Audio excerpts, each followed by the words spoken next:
Sekarang kita bicara tentang inovasi bukti berbasis maksudnya inovasi terkait dengan evidence base. Evidence base itu bukti otentik terkait dengan herbal medicine. Nanti di dalamnya ada imunomodulator, saya ingin menceritakan ya. Jadi apa sih buktinya gitu ya? Buktinya kalau tanaman obat itu berkhasiat. Terus bagaimana kita sebagai farmasi itu membuktikan bahwa tanaman itu berkhasiat ya dengan cara apa? Menunjukkan evidence base. Evidence base itu bukti nyata, bukti konkretnya. Yaitu dengan apa? Yaitu dengan hasil dari laboratorium, uji lab, uji klinis, praklinis gitu ya, maupun uji standarisasi dan lain-lain. Kalau ke evidence base-nya terkait dengan farmakologi, ya uji secara farmakologinya seperti apa? Apakah dia mampu untuk memberikan efek terapi atau tidak? Oke, mau nggak mau saya harus menjelaskan kembali ya. Ini kita sambil mereview kembali ya, sambil mereview kembali. Dan saya harap teman-teman walaupun kalian sudah di level atas ya di bahan alam tuh di teknik pemurnian kamu udah lewat, kemudian sekarang nutraceutical, jangan lupa terkait dengan asal muasal dari si obat herbal tersebut yang fungsinya sebagai nutraceutical saat ini ya. Jadi memang zaman dahulu itu kalau saya boleh cerita ya, zaman dulu itu obat herbal itu dibuat tanaman-tanaman ataupun tanaman obat itu dibuat makanan gitu ya. Karena memang zaman dulu itu nggak ada penyakit. Jadi mereka ke hutan itu, penduduk di sekitarnya itu ke hutan tuh dalam rangka adalah mencari bahan makanan pokok. Seperti mungkin dia mencari singkong gitu ya, mencari ubi, ataupun tanaman-tanaman tumbuh-tumbuhan yang digunakan sebagai makanan sehari-hari. Itu dasarnya ya. Yang penting dia aman, digunakan, tidak beracun, perut dia kenyang, itu di awal tuh dari situ tuh. Artinya zaman dulu itu manusia itu sudah terpapar dengan lingkungan alam gitu kan. Kan memang zaman dulu kan tidak ada pabrik CPOB gitu ya, ataupun CPOTB. Jadi semua penyakit itu ada obatnya tuh benar, obatnya itu ada di alam. Emang sejarah misalnya Napoleon Bonaparte minum paracetamol kan tidak ada sejarahnya gitu ya. Mereka menggunakan bahan alam. Nah, kemudian berlangsunglah berlama-lama gitu atau berbulan-bulan, bertahun-tahun, mereka merasakan kok nggak ada yang nggak enak ya di badan. Contoh misalnya ada gatal-gatal ataupun kok kondisinya ada bisul ataupun ada yang tampak gitu ya di permukaan kulit mereka.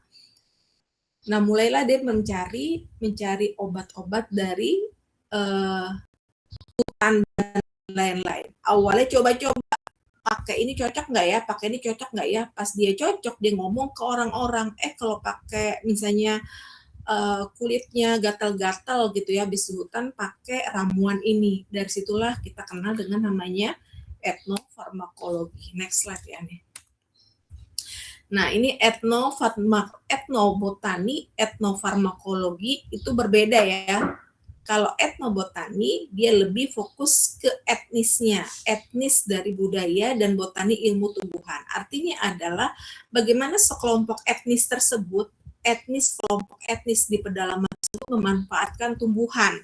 Kalau etnofarmakologi, bagaimana efek farmakologi dari tanaman tersebut. Berarti levelnya itu sudah level orang farmasis gitu ya.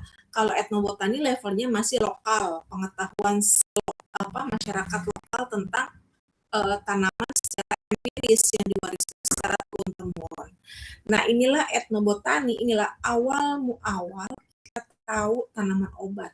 Kita tahu nutraceutical yang kita gunakan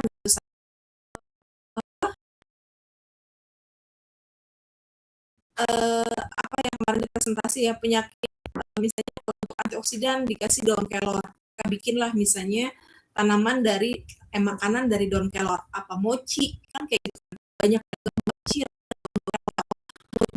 rasa bunga rosella itu campuran dari beberapa tanaman obat. Kalau sekarang kan begitu, kalau zaman dulu nggak ada tepungnya, nggak ada mungkin raginya, itu nggak ada. Zaman sekarang itu ada, makanya teman-teman nutraceutical kombinasi antara obat herbal ya tanaman-tanaman herbal yang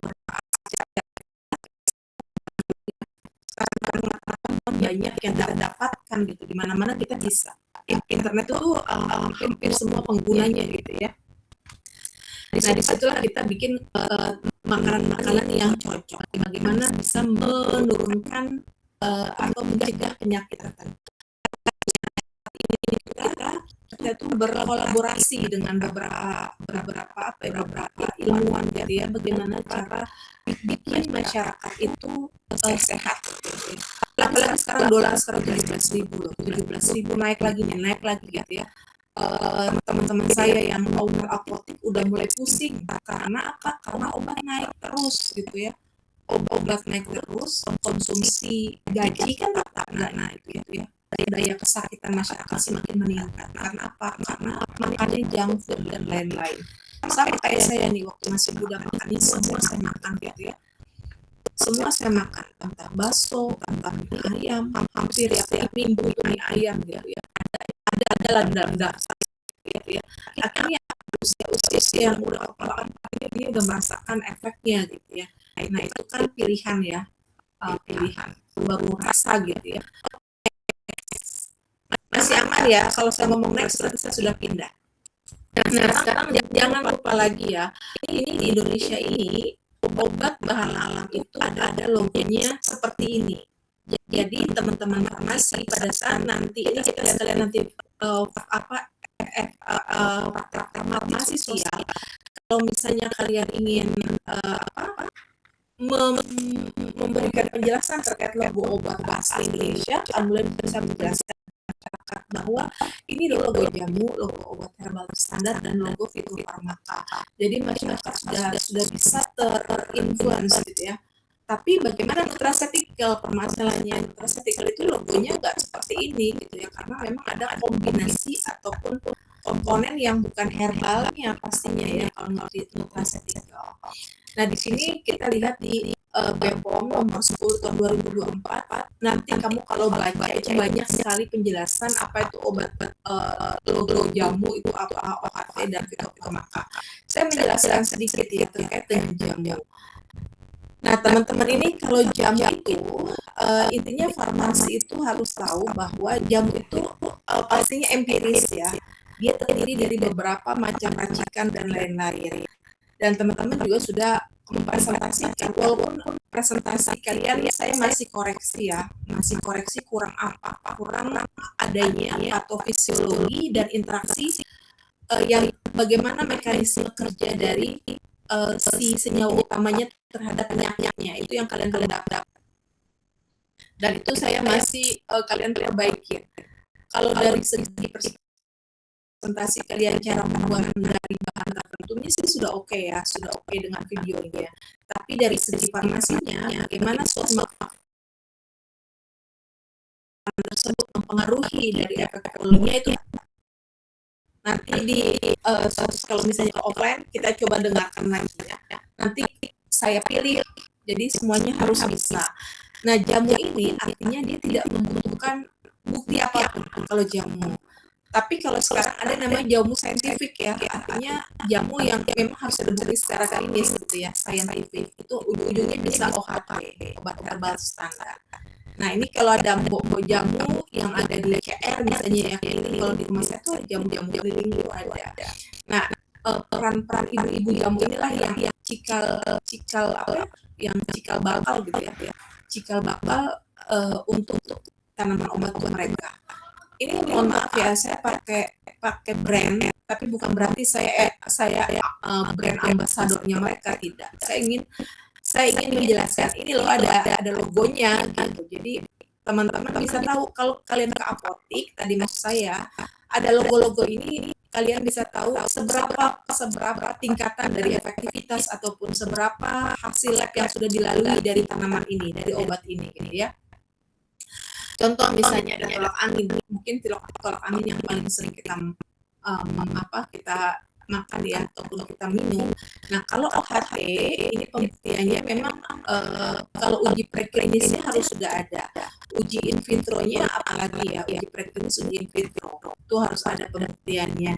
Jadi kalau misalnya standarisasi misalnya, ataupun teman-teman yang lakukan sekarang nih, uji kadar air, uji susu pengeringan, kemudian uji bobot jenis, kemudian kadar air, kadar sari larut air, kadar sari larut etanol, logam beratnya dicek, kemudian cemaran mikrobanya dicek. Nah, ini salah satu persyaratan dari obat herbal standar. Selain itu apa lagi? Nah, uji in vitro dan uji in vivo. Uji in vivo itu kalau pada herbal standar itu masih pada hewan coba ya. Jadi uji in vivo itu bukan harus ditanya, kalau uji in vivo itu ditanya pada hewan apa pada manusia gitu ya. Kan dua-duanya sama-sama makhluk kan gitu ya. Kalau in vitro itu biasanya kita gunakan di lab, apa bakterinya, pakai virusnya, pakai sel kankernya dan lain-lain. Uji toksisitas harus ada di OHT. Nah, ini yang saya pengen masyarakat mahasiswa tahu, kalau tolak angin tuh udah sampai segini loh ujinya gitu ya. Seperti itu. Kalau misalnya ada pilihan yang bentuknya fitofarmaka, ya otomatis kita harus milih yang fitofarmaka dong gitu kan, kalau ada. Tapi kan saya bilang nggak semuanya riset ini bisa kita biayai sendiri, itu mahal kalau seandainya sampai uji klinis. Next slide. Sekarang fitofarmaka berarti dia sudah melewati OHT, obat herbal standar ya. Ini ada beberapa, tuh kan ada yang masuk nih, ting-tong, saya terganggu nih. Kalau aku biar aja lah, biar jujur. Nah, kita lanjut ya. Aman slide-nya masih terlihat? Masih. Oke, mumpung masih lagi, jadi masih semangat. Sekarang fitofarmaka. Fitofarmaka ini tugas ya, terutama tugas saya gitu ya. Kalau tugas mahasiswa S1 mah masih di OHT juga, alhamdulillah gitu ya. Masih alhamdulillah kalau bisa OHT. Kan biasanya kan kalian uji antioksidan kayak gitu, itu aja masih jauh dari OHT gitu ya. Nah, bagaimana fitofarmaka? Fitofarmaka lebih higher class lagi. Selain dia harus memenuhi OHT, dan juga dia harus ada uji secara klinisnya. Ada fase 1, 2, 3, 4. Ini kalian pastinya sudah dapat di pelajaran klinis kali ya. Mungkin pelajaran klinis kalau kayak gini ya. Bagaimana tahapan-tahapan itu ada di BPOM nomor 10 tadi ya, tahun 2022. Itu ada. Badan POM itu sudah, menurut saya sih sudah banyak ya menjelaskan penjelasan terkait jamu, OHT, dan fitofarmaka ataupun izin edar dan lain-lain. Ini contohnya yang sudah ada fitofarmaka ya, kardiotonika, kemarin simbolnya aja udah beda ya. Ada 7. Kalau saya bilang tuh 7 apa ya? 7 bunga gitu ya. 7 bunga itu udah fitofarmaka gitu. Nah, ini yang sudah melewati proses uji fitofarmaka, dan juga Badan POM akan cek, Badan POM akan turun langsung ke produksinya, bagaimana CPOTB-nya, bagaimana, apakah higienis, kan CPOB itu kan ada 9 kategori gitu ya. Kalau nggak salah 9 kategori atau 8, ada personalianya, ada bangunannya, ada inspeksinya, ada dan lain-lain. Banyak pokoknya. Oke, dan saya rasa kita bungkus ya, jamu, OHT, fitofarmaka. Jangan sampai nanti saya kalau nguji kalian di sini saya tanya begini kagak bisa lagi. Karena banyak mahasiswa itu gampang lupa pasti sidang gitu ya. Next, sekarang bagaimana kita membuktikan evidence base dari herbal medicine? Ini kan orang pada bingung gitu ya, memastikan bahwa oh ternyata dia itu bagus, ternyata dia itu baik gitu ya digunakan. Kan begitu kan, sampai saya pernah bilang kemarin, Kementerian Kesehatan tuh sekarang lihat di berita ya, ataupun dokter-dokter yang di TikTok gitu ya, yang pada FYP gitu, selalu di akhirnya itu gunakan juga kombinasi antara fitobiotik kalau nggak salah, fitobiotik ya, tambahkan fitobiotik. Fitobiotik itu kan, fito itu kan tanaman ya, biotik artinya adalah senyawa-senyawa yang memiliki efek seperti antibiotik gitu loh. Jadi dia bisa mencegah, membasmi, membunuh bakteri bahkan gitu kan. Itu sudah kita buktikan baik secara in silico dan lain-lain gitu ya. Makanya kadang nih kalau saya nih ya, Kalian kan sudah pernah belajar PMO ya, pemodelan molekul obat ataupun dulu zaman bioinformatika ya, bioinformatika. Terkadang kalau misal saya mau minum contohnya minum apa ya, tanaman minuman yang seger-seger deh gitu ya. Karena kalau pahit-pahit saya juga kurang harus waspada juga kalau yang pahit-pahit ya, kecuali yang jingi berase saya masih berani. Tapi kalau kayak Mahkota Dewa yang pahit gitu ya, kemudian Sambiloto kalau bentuknya cair kayak gitu saya nggak mau makan, nggak mau minum karena terlalu khawatir bagaimana gitu ya, terlalu kepahitan juga nggak suka juga. Nah terkadang kalau seperti itu saya coba searching dulu nih. Ini kan anak farmasi, kita kan anak farmasi ya, calon apoteker yang kita harus memberikan penyuluhan kepada masyarakat next gitu ya.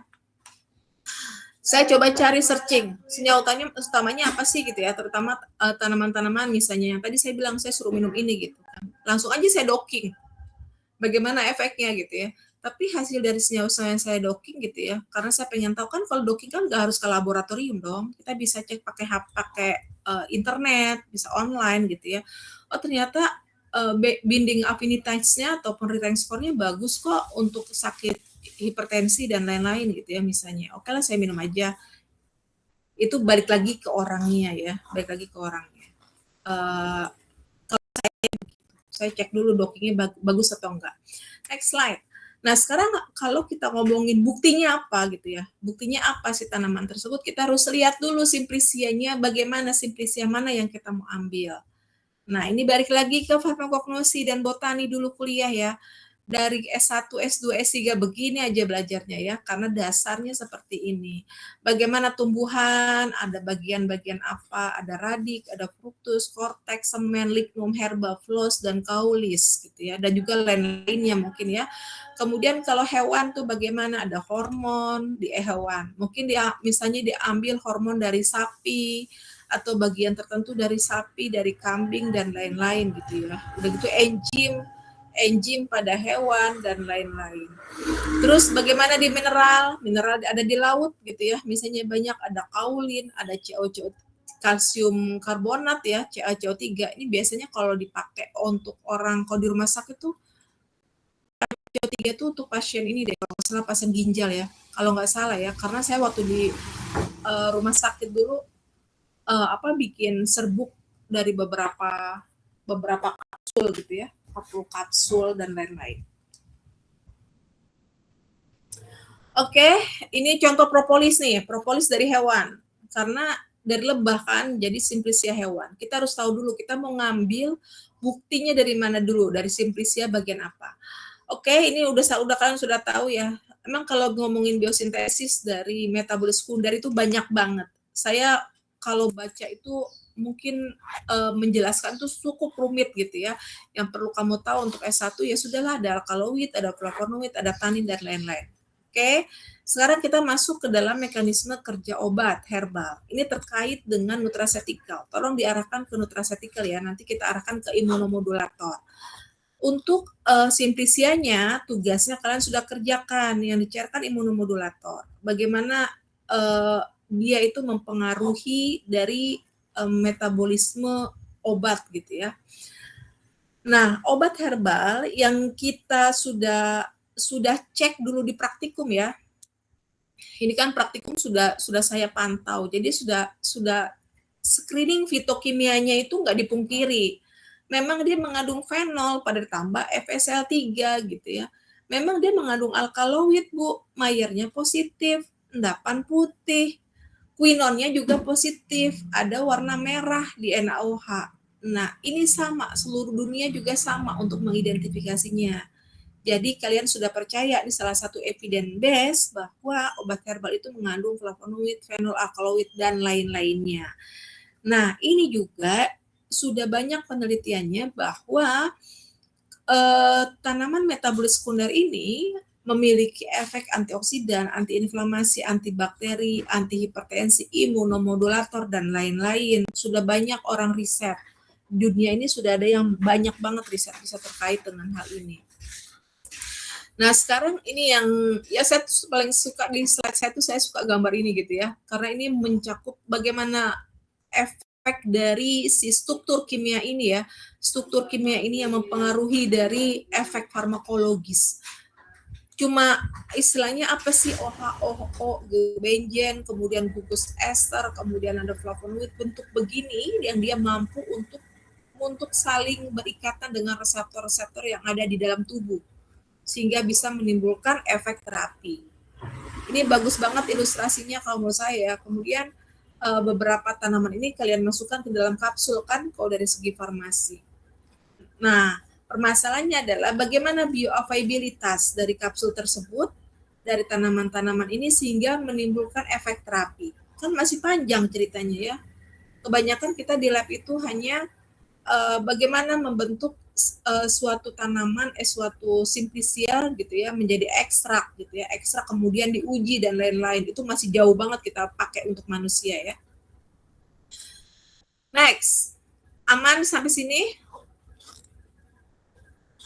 Slide-nya aman? Coba bacanya apa? Slide-nya bacanya apa coba? Beberapa kendala obat herbal. Oke, next ya. Nah, kenapa obat herbal itu beda dengan obat sintetis ya? Obat sintetis itu mudah diaturnya. Kalau dosis 500 mg paracetamol, kita bisa beli paracetamol dan kita timbang itu 500 mg itu bisa. Ya kan? Di lab kita timbang amoxicillin 500 mg. Kita nimbang bisa kita 500 mg. Tapi pada saat kita nimbang, contoh misalnya, nimbang jahe 500 mg, jahenya bisa kita timbang. Tapi gingerolnya mintanya yang 50 mg di dalamnya. Kan bingung kita. Jahenya bisa ditimbang 500 mg, tapi harus mengandung gingerolnya 50 mg di dalam jahe tersebut. Pertanyaannya berapa jahe yang harus kita timbang hingga dapatnya gingerol itu 50. Kan seperti itu kan. Karena komponen obat herbal merupakan campuran dari banyak komponen. Banyak di situ. Yang kedua adalah zat aktifnya dalam beberapa kasus tidak diketahui. Apakah di dalam contoh jahe di mana di Tangerang itu isinya sama gitu ya, ataupun ada zat-zat tambahan lain dengan jahe yang ada di Papua. Mungkin kalau kasus jahe mungkin gampang ya, rata-rata jahe itu aman lah gitu ya. Tapi kalau misalnya tanaman kibiul, nah kamu belum tahu ini tanaman kibiul. Kibiul kalau nggak salah ada di Maluku itu. Kibiul. Ataupun yang iya sih kibiul tuh susah ya. Atau yang apa teman kalian tuh yang dari Kalimantan awar-awar, tanaman awar-awar.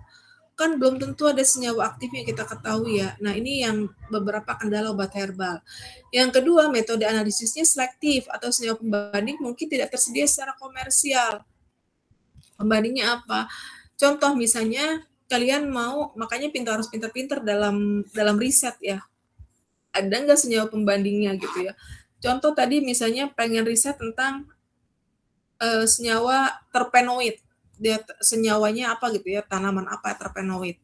Terpen ini kan senyawa minyak asiri ya, agak susah itu misalnya. Ataupun steroid. Steroid apa pembandingnya ya gitu. Kalau selama ini kan saya ngasih gampang kan. Flavonoid ya udah ada quercetin, pembandingnya bagaimana gitu ya. Baik secara KLT maupun secara uji kadar, kan enak ada pembandingnya.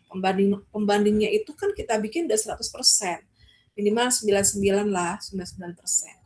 Kemudian bahan tanaman bersifat variasi secara kimia dan alami. Kemudian terdapat kemovarietas. Kalau kemovarietas, kemonya kimia, varietasnya beberapa varietas ya. Artinya varietasnya itu beragam secara kimia. Dan kemokultivar ini artinya kultivar itu kayak budidaya. Dengan budidaya kita bisa menjadikan kita mau misalnya jingiberinnya itu yang unggul gitu ya, yang banyak. Ya udah divariatasi di budidaya yang bagus aja. Bagus tuh gimana, Bu? Gitu kan. Ya kasih pupuk yang benar, kemudian disiram bagus, kemudian biar kadar jingiberinya agak besar ya. Kemudian sumber dan kualitas bahan bakunya bervariasi. Beda-beda nih, makanya kalau mahasiswa riset butuh namanya determinasi. Oh dia pakai sirih merah. Sirih merahnya dari Cianjur. Kemudian satu sirih merah dari sono dari India gitu ya. Kita nggak tahu tuh bagaimana. Seru juga tuh ya kalau misalnya kalau kalian banyak duit gitu ya, riset tentang sirih merah di 5 negara gitu ya. Negara macam-macam gitu ya, Indonesia, kemudian yang agak jauh misalnya di Barcelona gitu ya. Unik juga kayaknya belum ada tuh.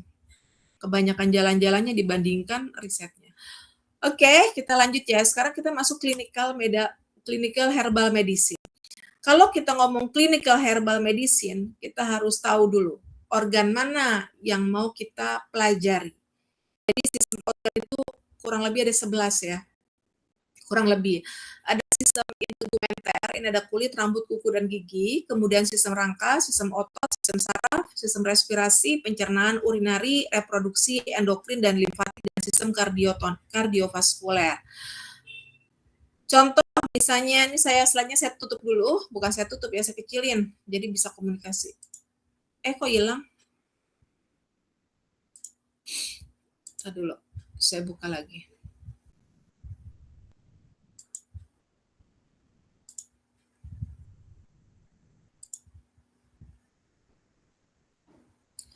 Contoh, misalnya apa ya pertanyaannya ya? Contoh biar kita ada partisipan ya, biar apa? Biar kamu nggak bengong. Anis peserta.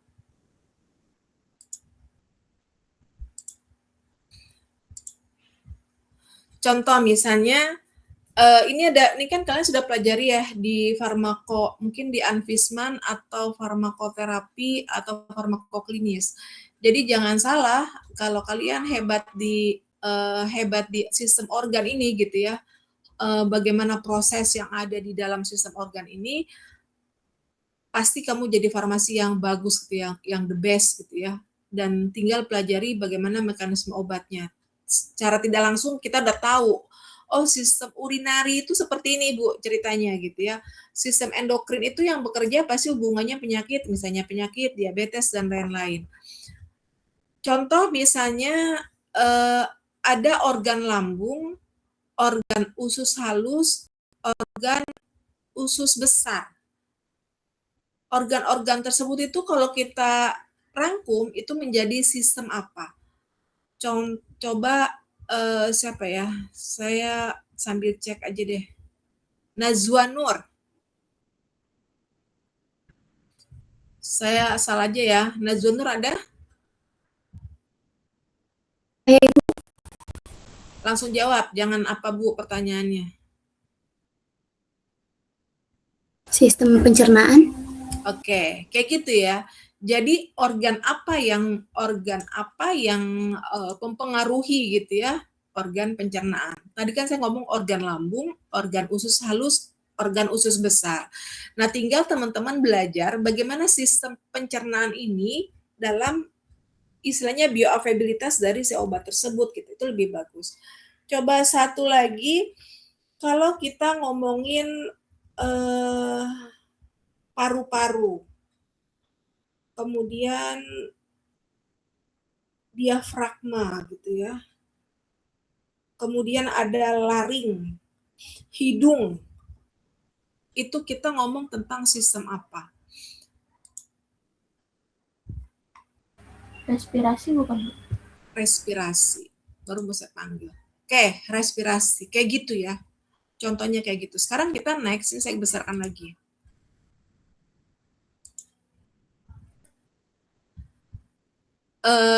Ini pun saya juga masih terus mengingat-ingat dengan cara apa? Dengan cara saya mengingat buku lagi. Makanya di buku saya itu di rumah saya itu buku ya banyak banget dari farmakologi dasar dan klinis, kemudian toksikologi, kemudian banyak lah gitu ya.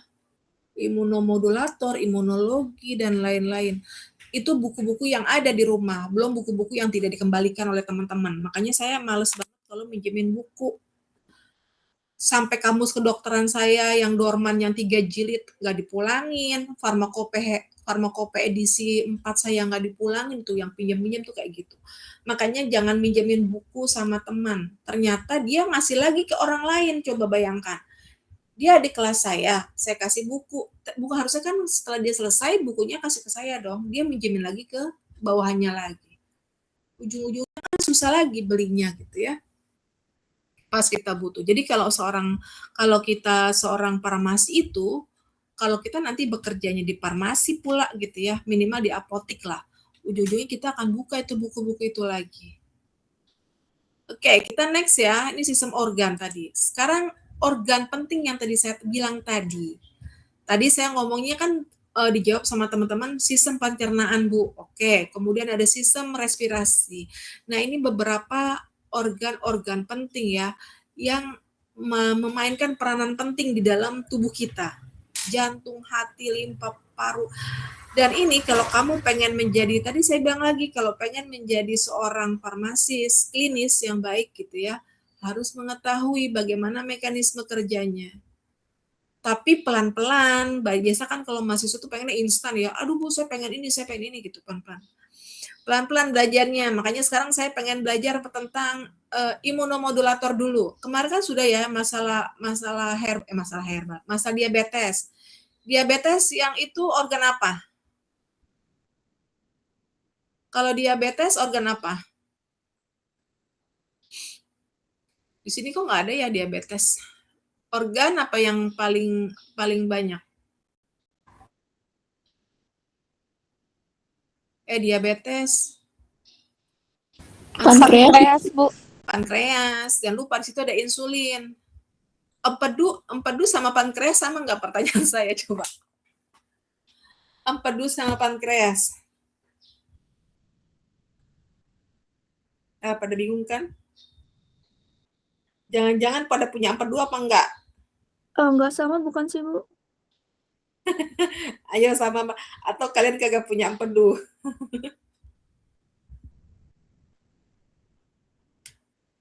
Beda dong. Kalau empedu kan inget gak yang batu empedu tuh? Ada batu tuh nggak hanya di batu ginjal ya. Kayaknya ada batu empedu deh. Batu empedu ada dan itu sakitnya minta ampun. Tetangga saya sakit batu, saya pikir batu ginjal ya, ternyata batu empedu. Dan dia efeknya itu mual yang kenyataannya itu dia mual hebat gitu ya. Saya pikir kasihan sekali gitu ya. Ini pankreas jadi masuk kemana ya? Ini kurang satu ini. Udah kurang, nanti ditambahin pankreas. Karena dia terkait dengan, kalau pankreas berarti sistem pencernaannya apa? Sistem organnya apa? Apa masuk ke salah satu ya? Endokrin, sistem endokrinnya ada. Tapi pankreasnya nggak ada.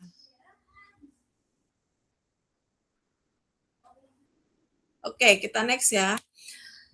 Nah, selain kita mengetahui organ-organ tersebut, hasil lab jangan lupa. Saya bukan mengasumsikan ya, saya bicara di sini juga bersama orang farmasi. Jadi saya bukan bersama non farmasi. Jadi bahasa saya, selain organ kita mengetahui dari patofisiologinya, cara mekanisme kerjanya, dan jangan lupa kita harus cek hasil labnya bagaimana Bu, Bapak gitu ya. Bagaimana hematologinya, bagaimana kimia darahnya, urinnya bagaimana, elektrolitnya bagaimana. Hasil inilah yang menunjang dampak dari penyakit tersebut. Oh ternyata leukositnya tinggi, ternyata kreatininnya tinggi, apa dampaknya itu, dan lain-lain gitu ya. Jadi banyak yang dipelajari ya. Bu, itu banyak banget, itu kan fakultas kedokteran. Ya nggak harus begitu, farmasi juga harus bisa belajar gitu ya. Toh otak kita tuh sebenarnya saya baca ya di beberapa otak kita tuh ada beberapa ratusan ataupun triliunan neuron ya, neuron itu sayang kalau nggak dipakai. Kenapa? Saya lihat banyak kok orang-orang yang pinter banget gitu, coba di luar negeri gitu ya, ataupun di Indonesia itu ada tuh spesialis dokter, kemudian subspesialis, dia mampu kok menghafalkan segitu banyak gitu ya, dia bisa gitu ya, karena dia bisa, kenapa? Karena dia bisa pegang pasien. Nah kita juga bisa nanti suatu saat kita punya kita melakukan PIO ya, pelayanan informasi obat di apotik, kan kita mau nggak mau kita ngomong ke pasien, "Aduh saya sakit nih asam urat Bu, bagaimana ya Bu?" Gitu kan. Kan kita nggak bisa lihat, oh ternyata matanya hijau nih asam urat, kan nggak bisa. "Ibu boleh lihat hasil labnya Bu?" "Oh iya, Ibu asam uratnya 7 ya Bu ya. Ibu sakitnya gimana yang dirasakan Bu?" Gitu kan. Kan begitu cara kita jualan kan. Itu salah satu strategi untuk menaikkan omset kan begitu. Kalau kamu cuma asal, "Ini Bu allopurinol 77.000, begitu doang nggak bisa. Oke, kita next ya. Nah, sekarang ini next aja, ini persiapan efektif next aja ya. Sekarang kita ngomong masalah imunomodulator ya. Ini saya menceritakan saja, kalian terserah mau menulis atau tidak gitu ya. Karena saya cuma gambarnya saja yang saya share. Ini kita ngomong apakah benar misalnya gitu ya. Apakah benar salah satu tanaman yang kalian isi apa imunomodulator? Contohnya apa? Sebut aja. Yang tugas kemarin imunomodulator, yang diisi tanaman apa? Ginseng, Ibu. Oke, contoh ginseng. Apakah benar ginseng itu memiliki sifat imunomodulator? Ingat kata saya, pertama, kalau kita mau ngomongin tentang apakah tanaman ini gitu kan mau nggak mau kan ginseng itu bisa menjadi minuman yang segar ya. Di nutraceutical juga bisa ginseng itu dimasukkan ke dalam tanaman, dalam masakan. Lihat no orang-orang Jepang, orang-orang Cina gitu ya. Masukkan ginseng ke dalam sup dan lain-lain. Jadi sup ginseng. Kita harus belajar dulu sistemnya. Kita langsung teringat. Oh ya katanya Bu Asari ini kalau kita ngomongin tanaman, dia efeknya buat apa? Imunomodulator. Berarti sistem organ mana yang kena gitu ya? Sistem organ mana yang kita pelajari? Oh, berarti di situ ada sistem limpa namanya. Misalnya gitu ya. Oh, di situ kalau kita ngomongin tadi ya pencernaan lambung ada sistem pencernaan. Sekarang kalau ngomongin imunomodulator kita ngomongin tentang sel. Sel itu ada di limpa sama kayak diabetes itu ada di pankreas. Pankreas sistemnya endokrin gitu ya. Jadi sudah bisa mensplitkan itu mengkhususkan gitu ya. Sekarang saya ingin mencerita terkait dengan imunomodulator. Di dalam tubuh kita ya, itu tolong yang ngantuk-ngantuk jangan ngantuk di posisi ini, jangan ngantuk karena saya kagak mau mengulangi lagi. Di dalam tubuh kita itu kan ada sumsum tulang belakang ya. Ini tulang belakang ceritanya, blood cell formation. Tulang belakang kita itu ada sumsum tulang belakang, ada sumsum tulang belakang. Nah, inilah Bonero ini yang yang sangat penting dalam pembentukan hematopoietik, pembentukan sel darah merah kita, sel darah gitu ya. Kita kenal sel darah itu terdiri ada limfosit, ada limfosit, granulosit, granula, kemudian ada yang sel darah merah tuh eritrosit. Ada eritrosit, limfosit, sama trombosit. Terdiri dari terbesarnya tuh kayak gitu ya. Eritrosit, trombosit, sama kok saya lupa ya. Eritrosit, sel darah merah, kemudian trombosit yang pembekuan darah, kemudian leukosit, sel darah putih. Terdiri dari 3 itu ya. Nah, ini tuh semuanya berada di sumsum tulang belakang ya, di sumsum tulang belakang. Yang warna tengahnya ini nih, yang warna merah di tengahnya ini. Nah, dia bersama-sama terletak di sana. Nah, kalau kita kenal ini namanya tepatnya di sel punca pluripoten ya, di sumsum tulang belakang, tepatnya di sel punca pluripoten. Sel punca pluripoten yang belum berdiferensiasi itu tempatnya si leukosit, eritrosit, dan trombosit. Terus bagaimana dia proses untuk menjadikan sel, karena kita ngomongin imunomodulator berarti ada sel di situ ya. Kita ngomongin imun berarti ada sel. Nah, sel punca pluripoten berdiferensiasi menjadi 2 nih, ada kiri ada kanan kan. Ada mieloid, ada limfoid. ada jalur mieloid, ada jalur limfoid. Sel punca pluripoten berdiferensiasi menjadi dua, mieloid sama limfoid. Kita ngomong mieloid dulu yang sebelah kiri. Nah, ini mieloid inilah yang kita kenal dengan innate immunity. Artinya innate itu bawaan. Imunitas bawaan. Ada ataupun tidak ada antigen yang masuk, itu tubuh kita tuh sudah ada imunitas bawaan. Nah, innate immunity ini yang melalui jalur mieloid tadi ya, sel punca mieloid, melalui jalur mieloid ini dia menghasilkan 4, kurang lebih 4 lah ya. Ada prekursor eritroblast, ini menghasilkan eritrosit. Kemudian ada prekursor megakariosit, dia menghasilkan platelet ya. Platelet ini diperoleh dari trombosit. Kan platelet itu kecil-kecilnya dari trombosit ya. Kemudian ada dari prekursor granulosit. Tolong matanya dilihat di slide ya, kamu cari granulosit. Granulosit ini dia memiliki bentuk neutrofil, basofil, dan eosinofil. Ini kelompok dari granulosit. Kemudian juga mieloid ini juga bisa berdiferensiasi menjadi bentuk dari monosit. Nah, monosit ini kalau di dalam, kan darah-darah merah ini memiliki jangka waktu ya. Jangka waktu ataupun pertumbuhannya itu ada waktunya. Apakah dia 60 hari, saya lupa ya, ada yang 60 hari kayaknya, 60 hari dia berdegenerasi lagi, membentuk sel-sel yang baru lagi. Nah, kalau monosit ini dia sudah tidak ataupun dia lepas dari sel, dia menjadi makrofag. Paham sampai situ? Nah, inilah kita kenal dengan imunitas bawaan. Jadi kalau imunitas bawaan atau innate immunity itu ada sel darah merah dan sel darah putih. Terus siapa sebagai imunomodulatornya? Ya sel-sel pertahanan barier kedua kita itu sel darah putih. Sistem imun yang barier pertama, masih ingat pelajaran farmakologi mungkin ya? Barier pertama itu ada kulit, jadi langsung bersentuhan. Kulit, mukosa lambung gitu ya, langsung bersentuhan dengan antigen. Kemudian barier keduanya ya ini sel-sel darah putih ini namanya sel imunitas bawaan, innate immunity. Nanti yang barier ketiganya nanti saya ceritakan lagi. Ini dulu dipahami ya. Ini saya tidak ini pakai bahasa Inggris dan saya menjelaskan saja maksud dari si innate immunity. Terus kalau misalnya ada antigen itu bakteri, protein bakteri yang masuk.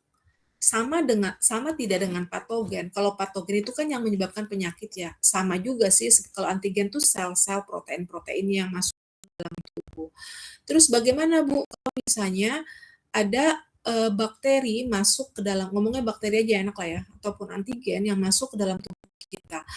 Berarti kan dia harus melewati dari sistem awal barier kita kan, kulit dulu gitu ya. Tiba-tiba dia mampu untuk masuk gitu ya. Kita menembus ke lapisan dalamnya lagi, ke humoral, ke aliran darah. Berarti dia harus bertemu dengan sel-sel darah putih kita sebagai gatekeeper-nya.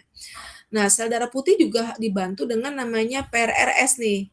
PRRS inilah yang mengenali adanya si bakteri itu masuk. Pathogen recognition receptor. Dia yang mengenali adanya bakteri masuk loh gitu ya. Nah, ini dikenali oleh PRRS. Kayak mata-mata gitu lah ya, bahasanya gitu. Nah, inilah yang ngasih tahu ke barier kedua kita tadi sel darah putih bahwa ada bakteri yang masuk. Makanya kalau misalnya kalian tuh kena tangannya misalnya ketusuk, tapi jangan sampai lah ya. Tapi ini kan contoh, ketusuk benda tajam. Nah, benda tajam tersebut berkarat. Jadi kemungkinan kan terjadi infeksi kan. Nah, pada saat terjadi ketusukan itu kan mungkin ada bakteri ataupun lain masuk ke dalam tubuh. Nah, PRRS mengenali itu ada bakteri patogen recognition receptor tersebut. Akhirnya ngasih tahu ke tadi ya sel darah putih. Sel darah putih apa? Dia membentuk bakterinya dikelilingi oleh makrofag. Tadi monosit tadi tuh yang dia dalam tubuh keluar dari sel membentuk makrofag. Makrofag itu bagian dari sel darah putih kita ya. Dikelilingi tuh bakteri dengan makrofag yang mau dimakan kan? Mau dimakan sama makrofag. Nah, makrofag itu mengeluarkan apa? Kemotoksin dia. Dia memuntahkan senyawa-senyawa kimia. Tujuannya untuk apa? Untuk ngasih tahu ke pasukan yang lain. Untuk ngasih tahu pasukan yang lain bahwa di sini terjadi inflamasi loh, terjadi tusukan benda tajam. Makanya terjadilah proses marginasi. Marginasi itu semua armada-armada dari komponen imun itu datang dengan cara margin di pinggir. Kan kalau kita bikin margin itu di tepi-tepi ya, tepi-tepi pembuluh darah. Kenapa di tepi, Bu? Karena kan pembuluh darah itu pipa dan di situ kan banyak sirkulasi juga yang lain, jangan sampai mengganggu kerja yang lain gitu ya. Mungkin di situ ada transport darah yang keluar, yang proses darah yang harus sirkulasi dan lain-lain. Nah, si makrofag ataupun sel-sel darah putih ini di pinggir-pinggir, kemudian masuk ke kapiler dengan cara vasodilatasi ya.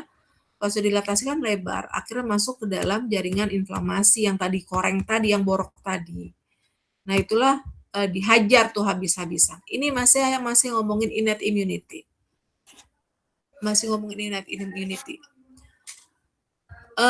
Saya baca di jurnal bahasa Inggris, jadi saya mengerti gitu ya. Oh, ternyata seperti itu. Tinggal kalian aja mencari ataupun tadi sudah mendengarkan saya cerita gitu ya. Itu banyak banget jurnal-jurnalnya, jadi saya membaca dan saya mengingat gitu akhirnya gitu ya. Dan saya menceritakan ke kalian. Dan ada gambarnya saja, saya rasa gambarnya sudah bisa mewakili gitu ya. Nah, habislah itu. Makanya kadang kalau habis dari borok gitu ya, itu ada keluar nanah kan, ada nanah-nanah. Nanah itu sebenarnya adalah makrofag yang mati, yang bertempur melawan patogen tadi. Itu ceritanya ya. Kalau misalnya si bakterinya ini cukup jahat gitu ya, dia innate immunity kita kalah gitu, sel darah putih kita kalah, dia bisa masuk lagi ke dalam sel. Wah, ini repot nih. Itu kita kenal dengan adaptive immunity. Ya, itu kita kenal dengan adaptive immunity. Adaptive immunity itu adalah merupakan tadi kalau imunologi spesifik, kalau ini ya, kalau yang innate immunity itu bawaan itu dia tidak spesifik, artinya bakteri manapun dia bombardir. Ada bakteri hajar. Kalau yang adaptif artinya dia mengadaptasi bakteri tersebut. Lu datang dengan gaya ini, gua akan kasih gaya ini, bahasanya gitu loh. Jadi sangat spesifik gitu ya. Makanya dari adaptif ini kan memiliki ciri khas.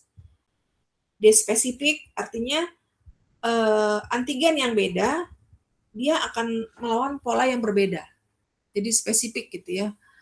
Oh, ini contoh gampangnya gini ya. Oh, ada kecoa gitu masuk rumah kita. Ya nggak mungkin kita hajarnya pakai bom. Kan kita bisa pakai sapu gitu ya. Jadi dia bisa melihat itu antigennya seperti itu. Kemudian heterogen, dia bisa berkontribusi atau berkolaborasi dengan si antibody. Kemudian dia bisa memori loh, si adaptive immunity ini. Bisa jadi kan gini kan, mungkin teman-teman pernah sakit sebelumnya ya, sakit apalah gitu yang infeksius. Nah, kemudian sehat.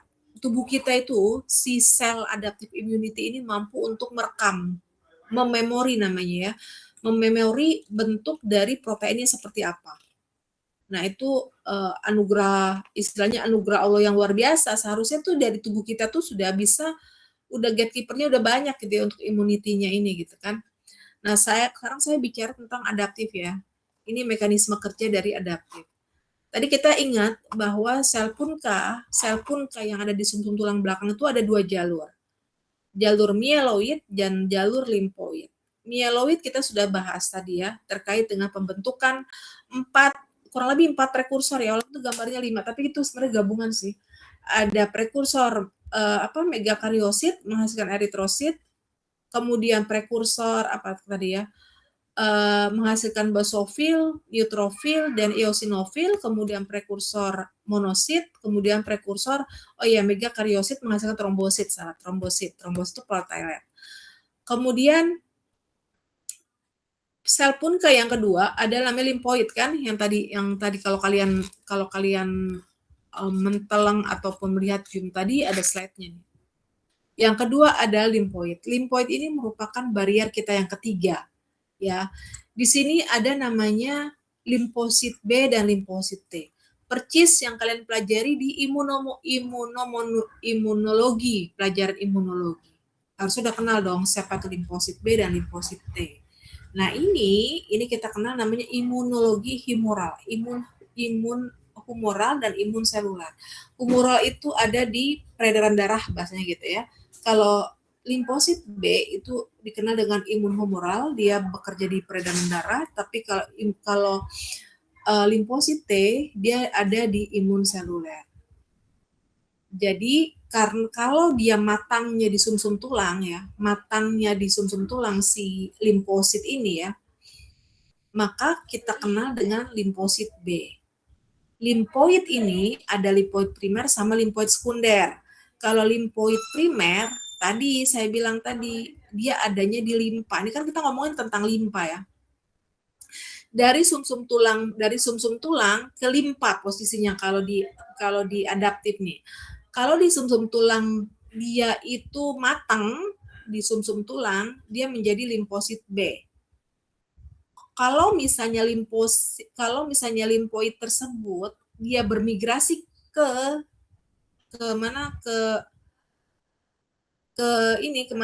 timus ataupun ke pankreas, pankreas. Nah, tadi saya bilang kalau pankreas kan ini insulin. Kalau kemana tadi saya bilang imun, baik lagi deh. Kalau imun di mana? Limpa. Kok jadi pankreas? Karena bentuk limpa itu hampir mirip dengan pankreas.